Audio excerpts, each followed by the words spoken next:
Hi, I'm Katie. And I'm Rain. And together we're Wicked Rain.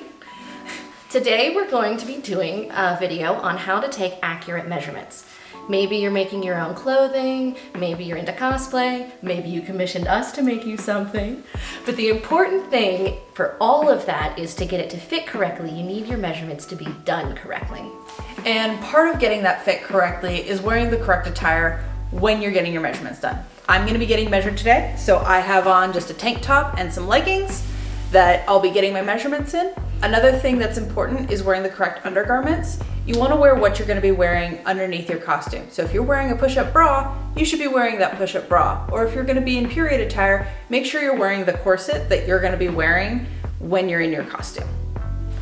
The other thing that's really important is that it's impossible to get an accurate number when you're measuring yourself. So today, I'm gonna be measuring Katie. All right, let's get started. So you're gonna start with tying a ribbon or a string around your waist. This is so you always measure to the same location on your body. Your natural waist is the narrowest part of your torso, and you can find it by bending to the side. Make sure that your ribbon stays level throughout measurements. You're gonna wanna tie your hair up to get it off of your neck. The neck measurement is around the middle of the neck. The bust measurement goes around the widest part of the bust or pectoral muscles. Be sure that your measuring tape is level to the floor. Take a deep breath in. This is the expanded measurement. The rib cage is just under the bust or just under the pectoral muscles. Take a deep breath in, and this is the expanded measurement.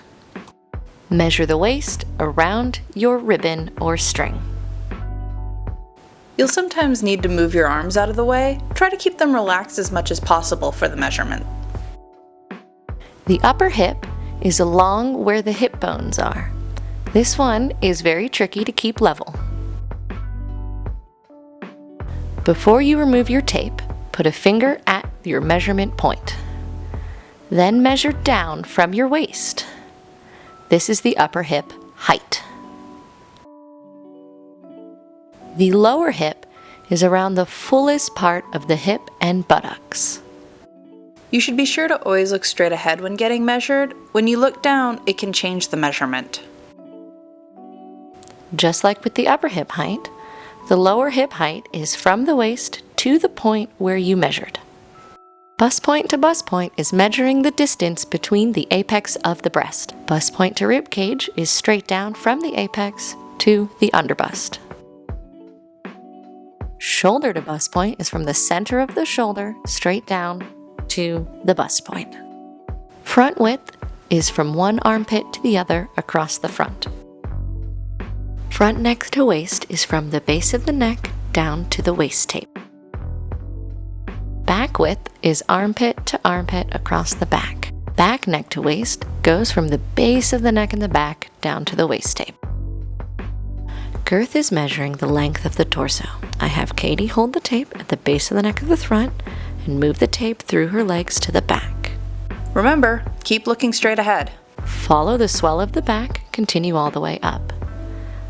Katie is a little bit longer than the maximum of my measuring tape, so I've marked a point with my finger and then continued the measurement up to the base of her neck. Half girth is from the center front waist tape around to the center back waist tape. Katie is right-handed, so I'm doing all of her arm measurements on the right-hand side of her body. The shoulder is from the base of the neck to the point of the shoulder bone. Underarm to waist goes from the bottom of the underarm to the waist. The arm side is around the arm. Do not take this measurement too tightly, or else it will be uncomfortable in your finished product. For arm measurements, place your hand on your hip. Shoulder to elbow goes from the point of the shoulder to the point of the bone of the elbow. Shoulder to wrist continues along that point of the elbow to the wrist. inside of the armpit to the bone of the wrist with the arm straight. The bicep is the widest part of the upper arm. Measure with the arm relaxed first. Then, make a muscle and get the expanded measurement. Forearm is the widest part of the forearm. Measure around the bone of the wrist. Measure around the base of the fingers to get the hand measurement. Outseam goes from the waist to the floor.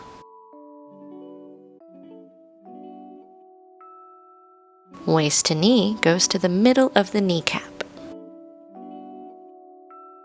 The inseam goes from the joint between the legs straight down to the floor. If you're uncomfortable with your hands up in between their legs, you can use a ruler and then measure from the top of that ruler straight down to the floor.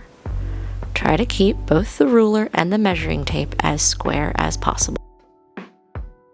Thigh is around the widest portion of the thigh.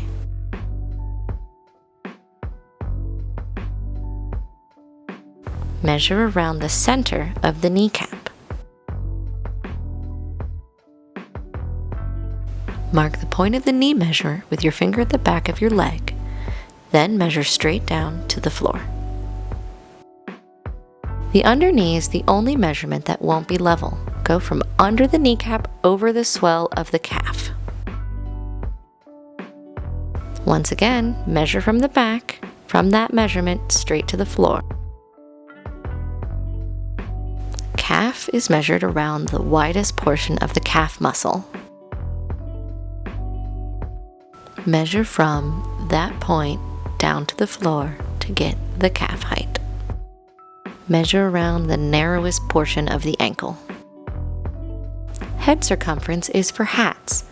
Make sure your measuring tape is fully level and going over the center of the forehead. The wig measurement starts at the hairline and goes around under the base of the skull. And that's how you take measurements. Thanks for watching our video. Be sure to like and subscribe, and find us on Instagram and Facebook, Wicked Rain Studio. Oh, and one more thing. The link to the measurement sheet I used can be found in the description. Okay, you're gonna have to go in a room, bud. Yeah, you're going in the bathroom.